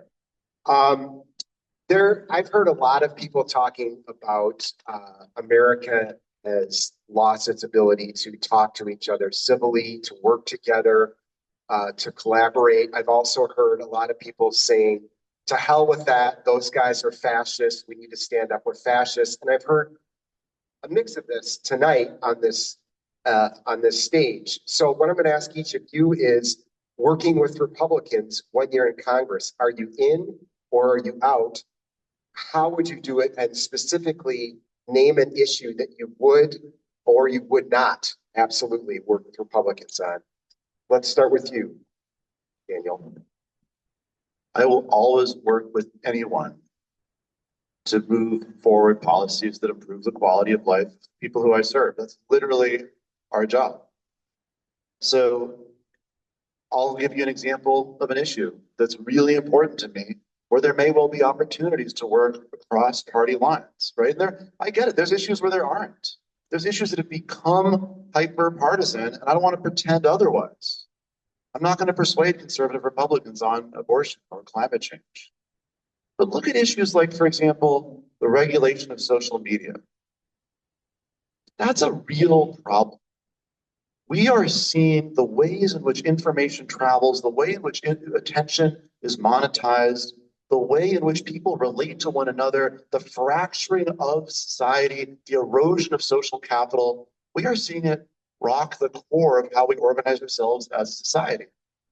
And America, I'm sorry to say, is way behind in grappling with this as a real serious problem because our Congress has kind of given up on solving problems. Our politics are so small, so unambitious. They see this fundamental problem in the middle of our society and they kind of say, well, hopefully someone else does something about it. That is an opportunity to do good. And it's also an opportunity to build coalitions that might not be obviously visible because it's on an issue that affects everyone, where the concerns are severe and intense and emotional, and the partisan battle lines haven't yet been drawn because the solutions haven't yet been thought of. That's the kind of issue where you need to have ideas and then have relationships across the aisle and understand who you might have a shot bringing your way, and then be willing to stretch yourself to partner with people who you might find repulsive on other issues, but who you know you can work with to move forward on something really important. Laura, how about you? How and when would you work with Republicans if you would?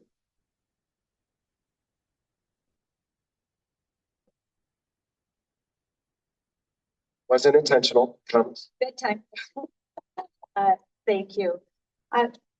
We are in a pivotal moment in our nation's history, and our children are seeing so much bickering in government that they want to know, where can government work for them? And the best example I'm going to give you is my mental health committee. I chair the mental health committee in the Illinois Senate. And I always challenge people who tell me that Republicans and Democrats don't get along to come and sit on my committee and point out to me who is from which party. Because with my minority spokesperson, who is the complete opposite of me, she's from Southern Illinois, she's Trump loving, pro-life, pro-gun, but I've gotten to know her. And I've gotten to know about her family. And she's gotten to know about my family. So as a result of this relationship and knowing we're human and knowing that there are some issues we're never going to agree on, but there are other issues that we are. As a result of that, the people of Illinois have benefited.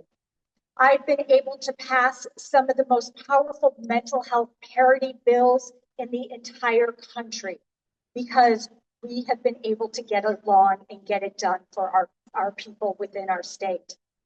We have been able to pass legislation that says if you need mental health treatment in an intensive outpatient way or inpatient, you do not need prior authorization from your insurance company. These are issues that cross party lines that we can work on together to better the lives of the people that we serve.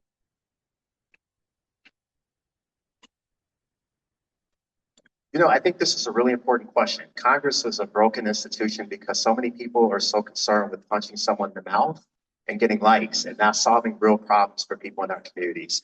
In the Illinois Senate, I've been proud to pass 50 bills in less than 5 years. That's a record. And a number of those bills got Republican votes because I sat down and I talked to them. For example, I passed legislation in the area of public transit that removes ridiculous requirements that those that are seniors have to keep going in every 2 years to certify that they're a senior, or for folks that are disabled to have to go in every 2 years to certify that these things are ridiculous that we put these requirements on people. And so would you believe that was a fight in the Illinois Senate? I had to fight to get that bill called for a hearing because lobbyists didn't want to do it because the transit agencies don't want to do things differently. I fought on that. I organized my seniors and folks in the disability community. We passed that legislation with bipartisan votes. So public transit is an area in Congress I want to be a champion on. I use our public transit. I'm on the 49B Western a lot as your state senator. I'm on the 290 going down 2E. I'm on the red line and the brown line. I grew up on public transit committee. I will fight for it in Congress. I also think in the area of water, I've been a champion for water in the Illinois Senate. I'm a champion for our environment. I'm a champion for our Great Lakes. I've gotten Republicans to vote for legislation that codifies Biden era requirements on limits on PFAS and forever chemicals in our water supplies. That took a fight, but I sat down and I had conversations with them, and we were able to pass that legislation, even though Trump has now gutted those limits across the country. Another area I would talk about where I would not work with Republicans is when they dog whistle on LGBTQ families. I'm proud to be the only LGBTQ person serving in the Illinois Senate. If I win this primary, I would become only the third openly gay and Black person to ever take the oath of office in the U.S. House of Representatives. That can start right here. And in that context, I would not have a lot of time to work with people like Marjorie Taylor Greene that think I shouldn't exist or that me and my partner should not be able to get married. I'm not going back in the closet, and I can't work with a Republican that wakes up in the morning and thinks that I ought not exist in our society. And so I will work with Republicans where it makes sense, and I will call them out when I need to. So my specialty in my career is understanding, analyzing, and communicating about conspiracy theories and extremism, which has taken over a lot of Republican leadership. But I always tell people, if someone wants to engage with you, there are always bigoted people. If someone wants you to justify your existence, you don't have to talk with them. But if someone's trying to engage in good faith, I try to do so as well. But when it comes to Congress, it's a little bit different because everyone wants to get the sound bites. So there are two issues specifically besides what we talked about with Customs and Border Protection earlier that I think that we can get bipartisan support for. First is a stock trading bill, which already has bipartisan support.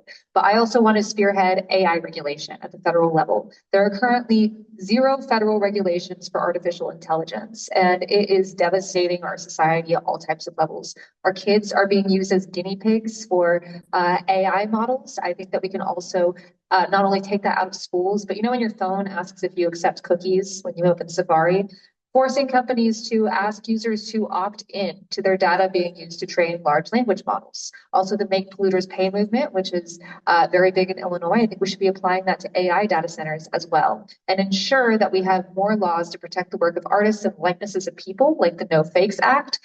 So that way companies can't be using our lives, or in the case of Elon Musk, our children, for profit. This is the only thing or one of the only things that didn't make it through Trump's big BS bill last year. Even Republicans were like, you don't want us to regulate AI at the state level for 10 years? That's crazy. For Republicans to say that? So I think we have a perfect time to be able to capitalize on this movement, to be able to protect people at all levels of society, and to be able to hold big tech accountable.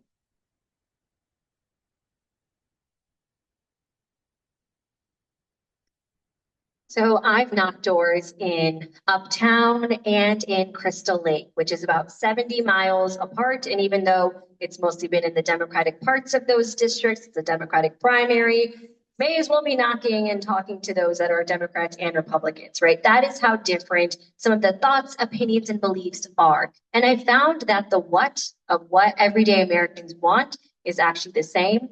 But the how of bringing them on board is where it differs, different talking points. So to me, I'll never compromise on my value systems.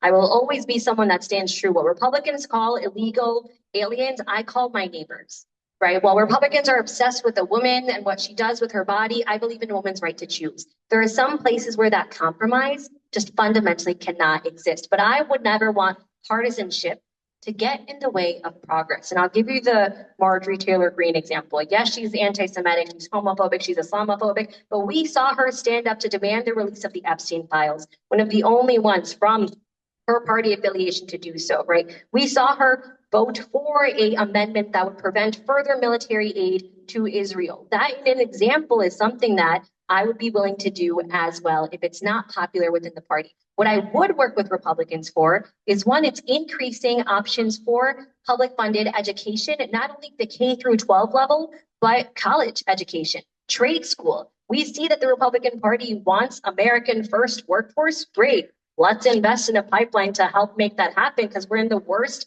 job market and economy that our country has ever seen. Folks saying it's worse than the 2008 crisis as well. I would also work bipartisanship lines and laws to invest in safer communities and taxing billionaires to pay their fair share, Republicans like lower taxes. I would argue I like lower taxes too, right? It's so expensive to live these days that I think that that would be a bipartisanship issue that would benefit both Democrats and Republicans. Thank you.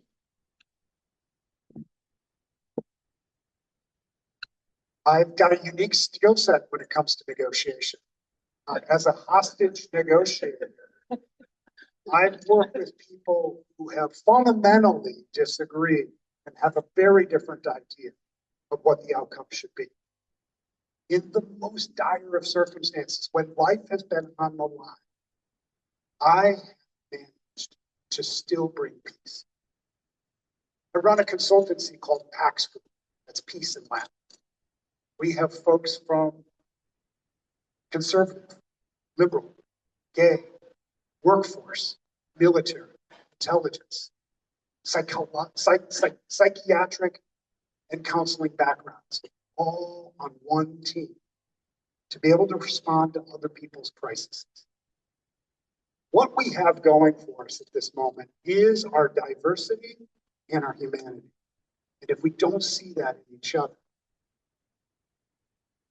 we're going to hurt.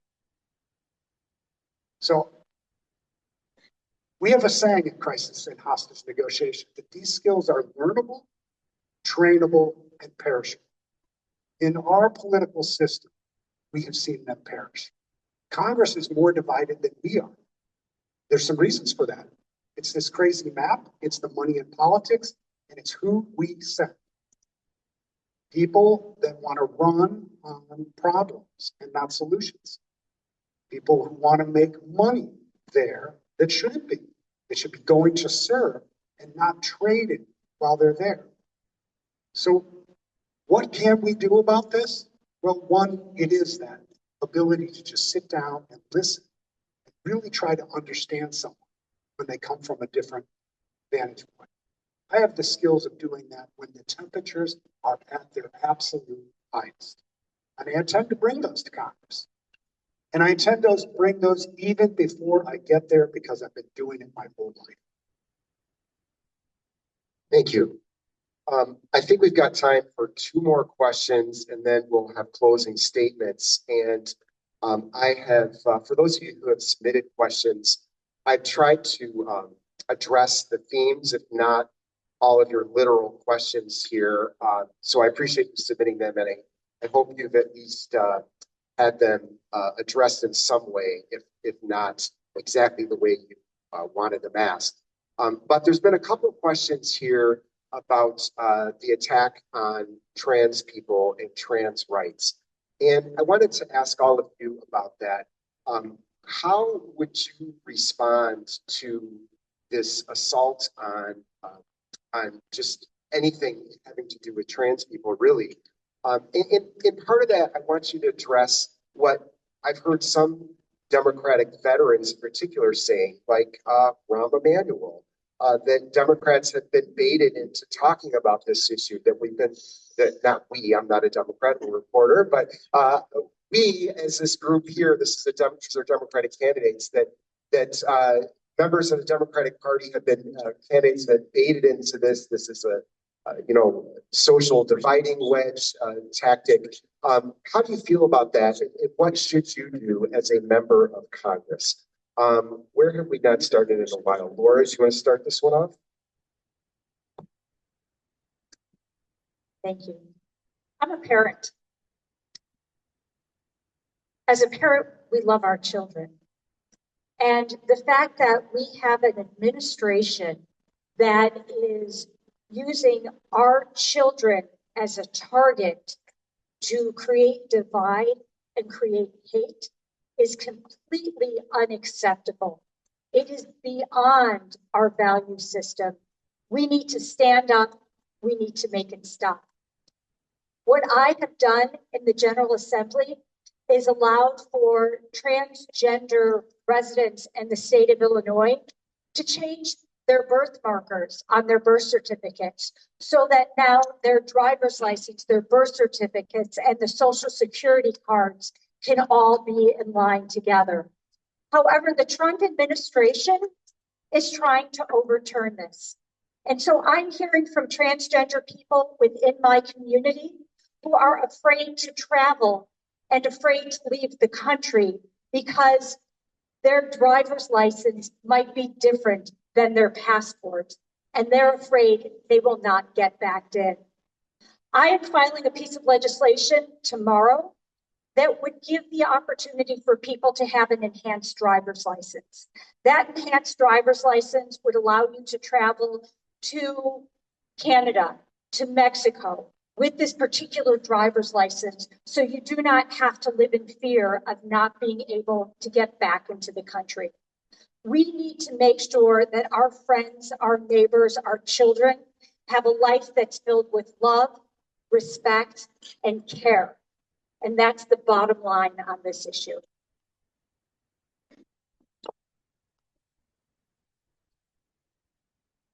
This is a really important and personal issue for me. You know, in the Illinois Senate, as the only LGBTQ member, it's been a huge responsibility for me to represent the entire spectrum of the LGBTQ community. Let me tell you right now on the record, as a congressional candidate, if you think that the Democratic Party needs to turn its back on trans people, that is a disqualifier. You should not be running for president.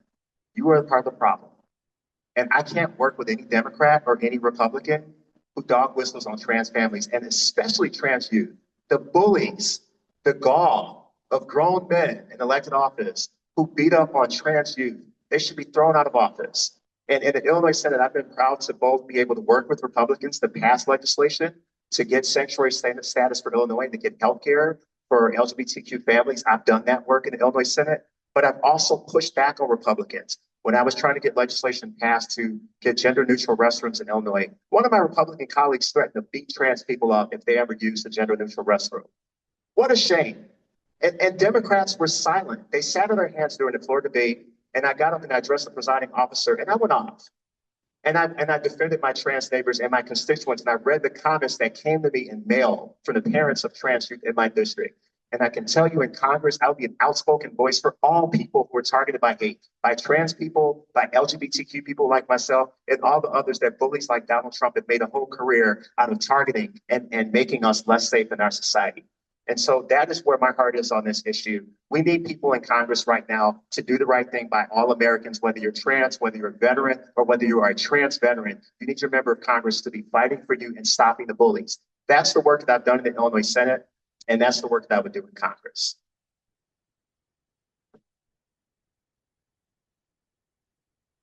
We've seen this before.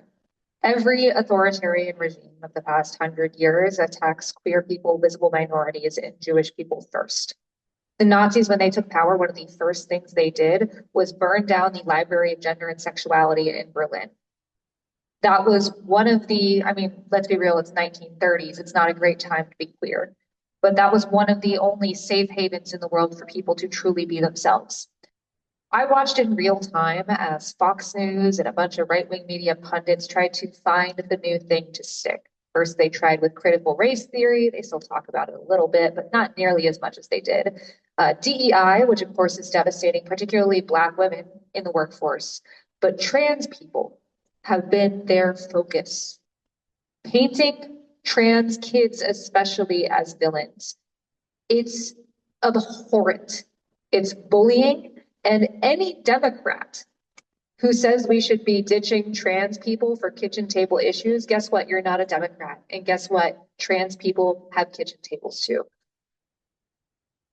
I am so sick of this idea of moderation means moving to the right. It doesn't. Protecting trans kids is essential. Protecting transgender people is essential. And Chicago is the end of the Rainbow Railroad for so many people. We have literal refugees in our own country that are moving here, especially to this district, because they want to live safe lives. And it doesn't stop there. I just want to stress this, not even just about the queer community. As a queer person, I know it doesn't stop with trans people. It doesn't stop with immigrants. It will come to you eventually. So I know everyone here is probably, pretty woke. We're in West Rogers Park, but just know that this is about you too.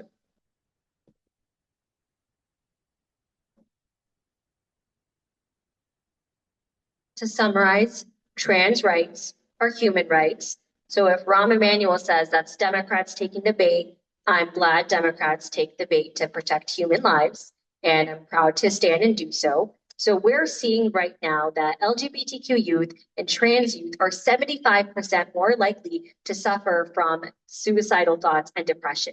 And we're seeing a federal funded resource and hotline that exists for this community to be rescinded by the Trump administration. So once elected legislatively, it's refunding and reinvesting in an existing resource that now has been taken away for people. Second, it's banning conversion therapy.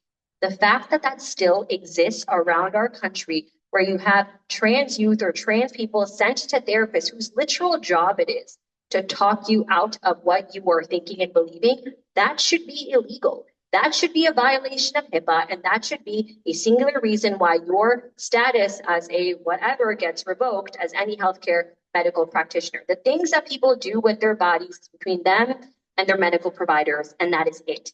And I'm tired of it becoming a politicized issue, because the fact that it is politicized as opposed to being a obvious no-brainer is where the actual distraction lies. So to me, it's something that doesn't need to be discussed or belabored beyond that. To be singular focused and critical on an issue like that means advocating for every single person that lives in this district, which includes a very vibrant and lovely trans community, but also a broader LGBTQIA plus community. Thank you.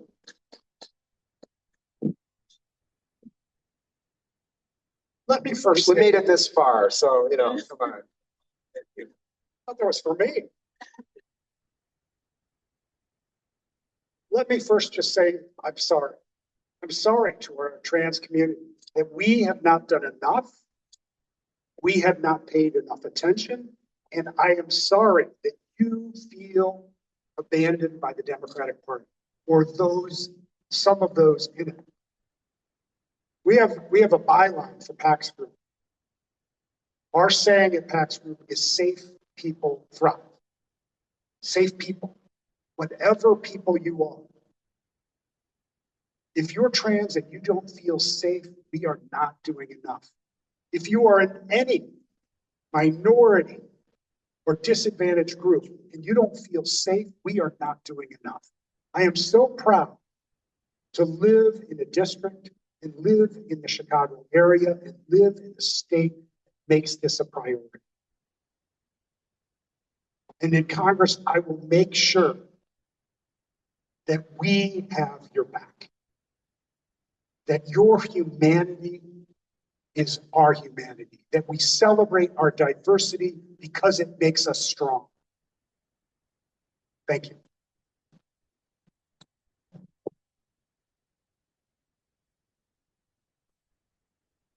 Let me tell you a story. In the summer of 2015, our older kiddo, who was born with the body of a boy, came to Karen and me and said, "Listen, Mommy, Daddy, I want to wear a dress." And we didn't know what to make of it. We had a lot of conversations. We asked our child a lot of questions. And it became clear this is something real. So we went to Target, we bought a skirt. I might live to be 150 years old. I might forget my own name. I might forget my wife's name. I will never, as long as I draw a breath on this earth, what it felt like to look at my child, put on that skirt, and exhale for the first time in their life. To, for the first time in their life, know that that boulder they've been carrying on their shoulders every minute of every day of 7 years didn't have to be there. That child is 17 years old, is a high school senior, is physically healthy, is mentally healthy, is a great kid, is a snarky teenager. And I shudder to think of where that child would be today, if not for the life-saving healthcare this president and the Republicans in Congress and this Supreme Court are trying to ban. And so this issue is personal for me. Let me get to the question, Nick. We need to say what we believe, because if we don't, the Republicans will tell people what we believe and they'll lie about it. And the way we know that is that's what happened in the last election. Kamala Harris didn't talk about trans people, Donald Trump did. What we stand for is the dignity of each human being and the rights of children and people to be who they are, and the rights of parents and medical professionals to guide children through that process. That's nothing to run away from. That's something to be proud of. Thank you, everybody. We're just about out of time, but I do think it's important to ask this one last question before we go to closing statements. So as a compromise, I'm going to ask you to be brief. And it doesn't have to be a one-word answer, but tell us one thing. I sense that everyone here has a lot of admiration for Congresswoman Schakowsky and her long tenure in office, her years of service. In addition to being legislators, to being political leaders, all the stuff we've talked about here, if you're elected to this job, you're essentially going to be the alderperson for this legislative district. And it's been pointed out, it's a big, very diverse legislative district that stretches over a lot of different kinds of communities. So what I'm going to ask you is tell us one thing you would do differently or better to represent the communities in this district than Congresswoman Schakowsky did. And let's start at the end with Kat. This feels like a trap question. I mentioned this before, but constituent services are going to be more vital than ever with Trump creating more and more gaps in our lives. And Representative Schakowsky's office is renowned for its constituent services, but we want to kick it up a notch. We want to include a chat feature to make it more accessible. We want to bring a public service campaign to the forefront so that way people know, even if they're not plugged in, that they can access these services in the first place. And we want to use our experience in communication to reach as many people as possible while working with local organizations on the ground, as we've been doing during the campaign as well. I have to start with a fun fact, sorry. In Illinois' 9th Congressional District, 35% of the people that live in this district don't speak English as their primary language. The top 3 languages are Spanish, Polish, and Urdu. So you would hope that the current Constituent Services Office, at the minimum, has every single piece of literature translated in those top 3 languages and interpretation readily available, which unfortunately it does not, but that is okay because the demographics of this district have changed a lot, especially in the past decade, but that would be my utmost priority because when we talk about inclusion and accessibility to every single person that lives in this community, language accessibility oftentimes is low-hanging fruit and gets forgotten. Thank you. I'll keep this quick. In college, I was a swimmer and I was a sprinter.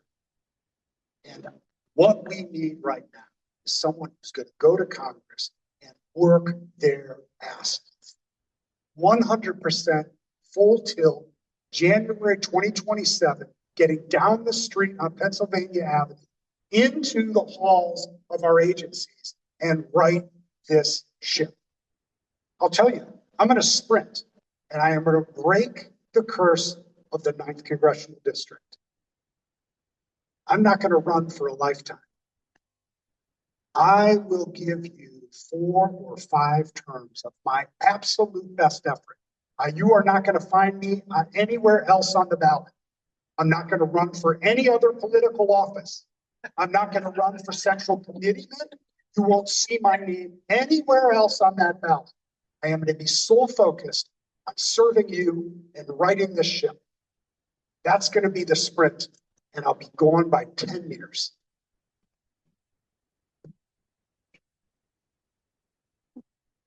Look, Jan Schakowsky is a friend and a mentor. I've been close to her for a long time. I'm so honored to have her endorsement in this race. It means a lot to me personally, and I think to this community that looks up to her so much. But that doesn't mean we always agree.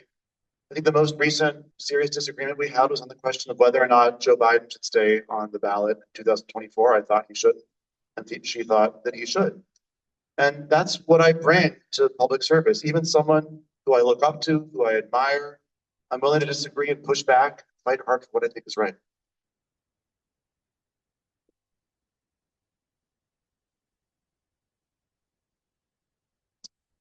I've lived in the ninth district for almost my entire life. And I think during that time, there have been 2 representatives in the ninth district. So thank you, Phil, for your acknowledgement of that. I think what would differentiate me from the Jan Schakowsky is my dedication and passion for healthcare and mental health. I've gotten a tremendous amount done in the state of Illinois, and I am very afraid of what I'm seeing taking place at the federal level when it comes to these issues that are so near and dear to my heart. And this is where I would really like my focus to be. You know, I don't look like anybody who's ever represented this community in Congress, but my community has lived here my whole life. Born and raised here, a mile south of Foster and Lincoln in public housing. I'm a new homeowner, the first person in my family to have a home right here in West Ridge, in Western and Toohey. I think that's a beautiful thing. And so that lived experience that I have will fundamentally mean that the job I do will look different. It will include more communities. It will mean that I will be more intentional in how we outreach those communities. I'm proud that in the state Senate, I have a People's Legislative Council initiative where of those 50 bills that I've passed out of the Illinois Senate, half of them came from constituents that we went out and we sat down with. We talked to them about how expensive housing is. We talked to our seniors about how they don't have retirement security. And I introduced legislation that they've talked to me about, and I give them the credit. I think that that is how I would handle this role in Congress. We would convene those councils so that constituents in West Ridge, Algonquin, and Uptown can work with me in co-governing model to modernize what it means to represent a community as diverse as this in Congress. We would absolutely be translating our newsletters the way that I do as a state senator right now for the diverse communities in the 7th district. The 9th is just an extension of the communities I currently represent. And I'm so proud to be currently represented by Jan. Jan has done a fabulous job. I remember when I first met her, it was at a July 4th parade in 2002. I was a kid. She was so nice to me then. And she's done a great job. But we're in a new time. The job is different. What we need from our member of Congress looks different than it did 20 years ago. And so I would be punching above my weight, not just for the 9th district, but for the whole country, for other communities that look like ours that are under existential threat right now, that can't afford to stay in these communities, that can't afford to send their kids to local schools or send them to college, or those that have to deplete their retirement accounts the way my mother did as a Rogers Park small business owner. That is the difference in the moment that we're in now. And I'm proud to be standing here as a candidate for Congress to represent you. All right, thank you all. We're at the time for closing statements. So again, you each have 2 minutes. Feel free to take less than 2 minutes. But in fairness, we started that end last time. So Mike, you get to pick up the mic again and start us off with closing statements. Thank you. Thank you. Thank you so much, Meg. Thank you all to neighbors here tonight for giving me hope in democracy by being engaged. You know, in the Illinois Senate, it's been just under 5 years that I've served, and it has been a privilege of a lifetime to give voice to people all across my Senate district on the far north side of Chicago who just want their legislators to not forget about them. I think that it's so important that a member of Congress be on the ground and be accessible. That's why I take public transit. That's why I bike throughout the neighborhoods. You probably see me biking on some of your streets. It's me. It's a state senator that's doing that. And I go to our local schools and I visit with our local kids and talk to them about what I do for them in the state senate. I love talking to kids about what I do, simplifying it for them because they can see through BS real quick. And so in closing, I would just say to you I think that it is a important moment in our district. We have a once in a generation opportunity to elect a new member of Congress. I'm proud to be a product of the times that we're living in a diverse community that we have right here on the far north side of Chicago and north and northwest suburbs. And in Congress, I would be a strong progressive voice and a progressive force for this community. But I would also bring my experience as a state senator and more importantly, my lived experiences before that.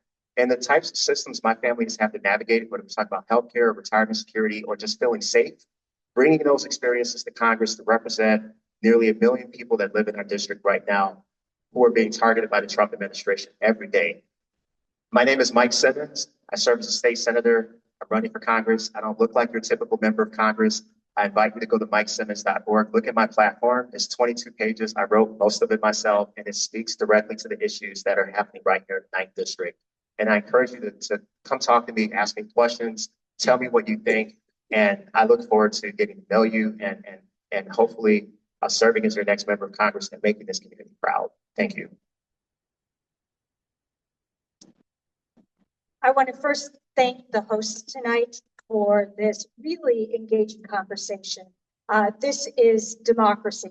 I taught in the political science department at Northeastern Illinois University for many, many years. And this is what I wanted my students to know is our democracy.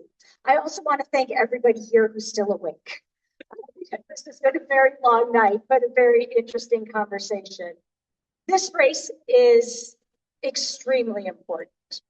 We need somebody to go to Washington right now who is a doer and not a talker. I'm a fighter and I get the job done. When I see somebody hurt or I see somebody wrong, I take it upon myself to make their life better. That's exactly what I've been able to do as a senator in the state of Illinois by passing 190 pieces of legislation to improve your lives. But again, don't ask me how effective I am. Ask this nonpartisan think tank that has voted me one of the most effective legislators in the state of Illinois. Talk to the disability groups, the environmental groups, the mental health groups that have called me their legislator of the year. I'm in this to do the work for you, to support you, to hear you, and get the job done for not only the people in Illinois, but for the people throughout this country. And I would appreciate your support. Thank you.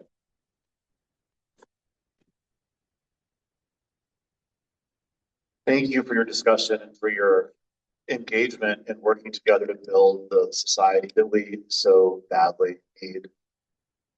I'm honored by the support that I have in this race from Jan Schakowsky, from Senator Warren, from the AFL-CIO, Congressional Progressive Caucus. Hopefully that tells you who I am and what I'll do. But I just want to come back to where I started and just thinking about what we need in this moment. You guys, the cynicism in the air is thick. People have given up hope on government doing anything. There's a sense of, it's hopeless. Nothing's going to change. It's been the way it has. The rich are getting richer. The income divides are getting bigger. Things are getting less affordable. And now we have an authoritarian that is shooting people in the streets. Why even hope for something different? And that's why I think it's critical to elect someone who has demonstrated the ability to make change when it was hard, when someone powerful and wealthy was on the other side and threw everything they could at them, and we're still able to overcome them and enact climate legislation, LGBTQ protections, reproductive freedom protections. But we also need people in the streets. We also need partnership between elected officials and organizers to build the movement that will save this country. We're going to elect someone from this stage to sit on congressional committees and interrogate the monsters who are attacking our rights. Let's pick the person who already stood face to face with Greg Pufino in his town and said, "You're not welcome here. Your racism is unacceptable. The brutality is unacceptable. The violence is unacceptable." We need fighters in Congress and fighters in the streets. I've offered you both, and I'm excited to work with you to build the communities that we're hungry for. Thank you so much.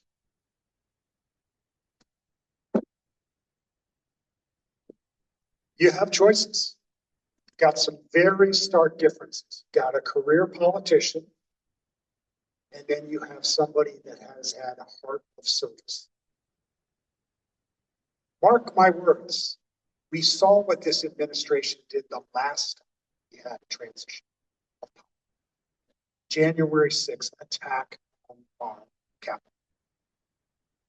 When I sat on the couch and made this decision with my wife, as our youngest followed her brothers into naval service, our daughter, 17 years old, deciding to go into the Navy at a time when our government was saying, we don't want you. I knew that we needed to do more. And I made this decision with my wife as there were political assassinations in Minnesota. The needle is in the red. Who you send at this moment is critical. And you need to decide what kind of skills, what kind of mindset, what kind of background, what kind of baggage you're sending. Even the word monster, where you start a conversation is important. How you other another. We are at the most divided moment in our country, and it is dangerous. We are going to be dealing with this for 2 years with this administration. And once we get rid of this administration, God willing we do, we are still going to have a very, very divided country. So the skills, the background, the mindset of who you send is critical. I'm doing this because I took an oath to defend and protect our Constitution. There are others in this race around the country that are doing the same. Looking forward to teaming up with them and getting this job done.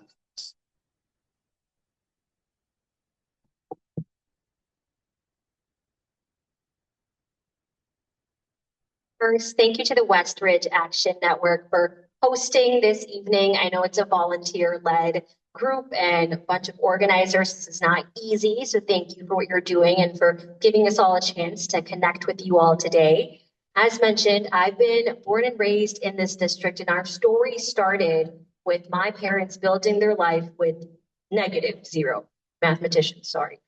And I say that to say that it statistically should have been impossible for me to be on the stage right now, because in a race with 16 candidates, only 6 of us are here right now. And that is because I am a lovely product of Illinois 9 and the best that we have to offer. And you have an opportunity to elect someone to represent a safe blue district in a safe blue state. Meaning the risks that one can take in this district means we don't have to worry about MAGA and Trump running a Republican against us. We actually can enact change and push progress forward. There is a place for everyone in our campaign. We are the folks that have been in the streets with you all and organizing since day one. And I'm not just trying to get to know my community for the first time as a candidate. That means that I invite people to volunteer with this if you liked what you heard. Knock doors with us. If you can't knock doors with us, call people for us. If you can't call people for us, text people for us. If you can't text people for us, help us write postcards to voters. There is a place for every single person to invite another person to come vote. So as an elected official, a business person, a board member, an organizer, and as your neighbor, my name is Bushra Amiwala, and I'm asking for your vote on March 17th. Thank you. Guys, we're almost done, I promise. From February 5th to March 17th, you have 16 candidates to choose from, which is awesome. We love a competitive primary. 16. A lot of us will vote the same way, though, on a lot of policies. And I think that's fantastic that we have such a progressive group here. What differentiates us is our experiences and our approach to this moment. And that is why I decided to run, because I feel urgency, because I want leaders who have intimate experience fighting and winning against the right, because I want leaders who put themselves on the line for other people. And the reason that we have built such a campaign over the last 9 months, that we have more volunteers than any campaign I've seen, that we are tied for first, is because so many of all of us, that makes sense? All of us feel that urgency. If I have the privilege to be your congresswoman, I want to live by my creed, which is don't listen to what I say, watch what I do. And I hope my actions over the past 9 months have showed you what type of congresswoman I would want to be. I hope that our work in mutual aid and direct action show you how we will run our constituent services. I hope that our advocacy and our protests and the way that we've been able to push the conversation to be more progressive across this race and aggressive against this administration shows you how to hold our own party accountable to not cave to Republicans. And I hope how I have behaved and how I have advocated for my community shows you how I will continue to use my power, platform, and privilege in every way I can to stall this administration's agenda and advocate for the people. Because whether or not you vote for me, whether or not we agree or disagree on things, I will fight for you. When I launched our campaign, I asked a very simple question that resonated with a lot of people. What if we didn't suck? I say, let's find out. Also help us stack chairs. Thank you very much for all of your closing comments. And before we part, I just wanted to amend what others have said. Thank you to the Action Network. Thank you to the West Ridge Community Organization. Thank you to the Chicago Park District for hosting us all. Appreciate all the candidates coming out. Yeah, we can all clap now. And thanks to all of you for being here. This is awesome to see so many people engaged for more than 2 hours talking politics at a very critical moment. Thank you all. Thank you.